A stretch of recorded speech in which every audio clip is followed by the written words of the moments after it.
right, happy 4th of July, America. It is the 4th of July, 2025, and it's a beautiful day in Monterey Bay.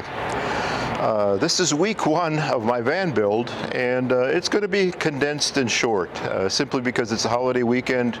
I've got a buddy helping me out. He obviously wants to take the holiday off, but I think today we'll do a couple of things. We'll just take a quick tour of the van, a quick tour of some of the equipment that's already installed, and then a summary of the prices that we've spent so far on the installed equipment.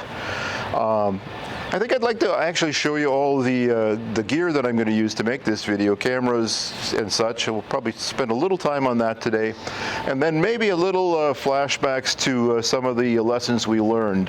For example, we did install the swivel seat. It proved to be quite a challenge. So let's start with just a walk around of the van and take it from there. All right, let's take a quick look around. It is, again, a 2025 Sprinter van, high roof, all-wheel drive, first year of the all-wheel drive vehicles. It is the standard 144 wheelbase. It's got black rims, which make it look a little less stealthy, and it's got a couple of features in the back here that we can go over really quick. One nice feature is that the doors open almost all the way to the sidewalls. And although I didn't get a trailer hitch, it is equipped with the electrical. So when I get a hitch installed, I don't need one right now. And this little extra bumper here was about $400 or $500 extra. It did come with this plywood floor, and I'm glad it did, because I've seen horror stories of all the work that people have to do to install a plywood floor, and they typically would put in 1/2 inch or 3/4 inch plywood. So we did a little pre-fit of the insulation that goes on, and underneath here there's actually 1.5 inches of insulation supported by 1.5 inch square aluminum tubes. They are 80/20 tubes.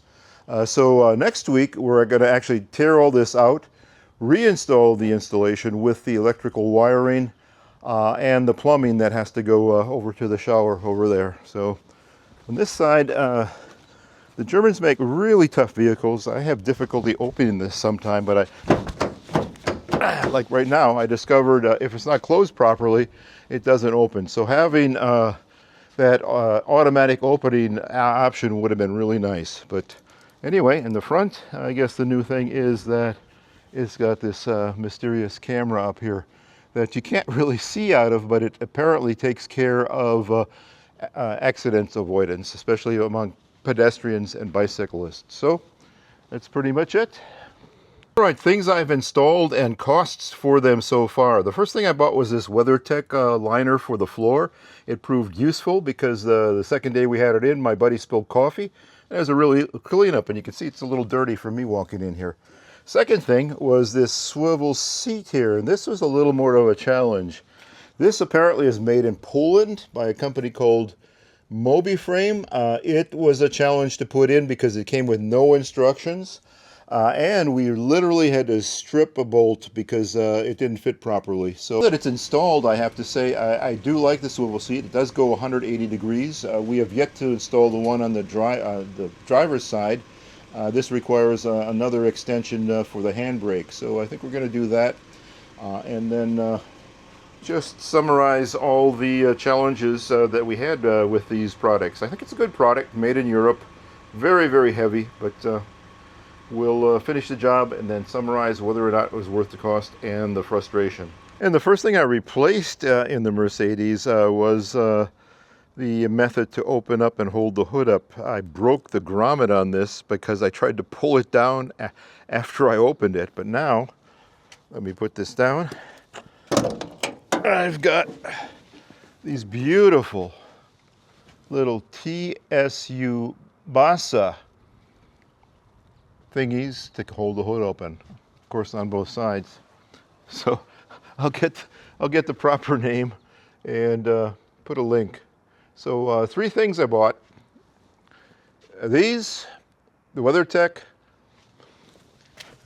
the carbon fiber license plate holders, and the swivel seats. More on that, okay? But that pretty much sums up what I want to accomplish today. It is a holiday. As you can see, I have a little German heritage in me with the BMW and the new Sprinter van. My first car was a Volkswagen Bug, and my third car was a Volkswagen Bug, and that took me all across the country and all across the world. So this is a much more robust vehicle to travel in, even on weekends to Big Sur. So it's going to be fun. So, all right, good night.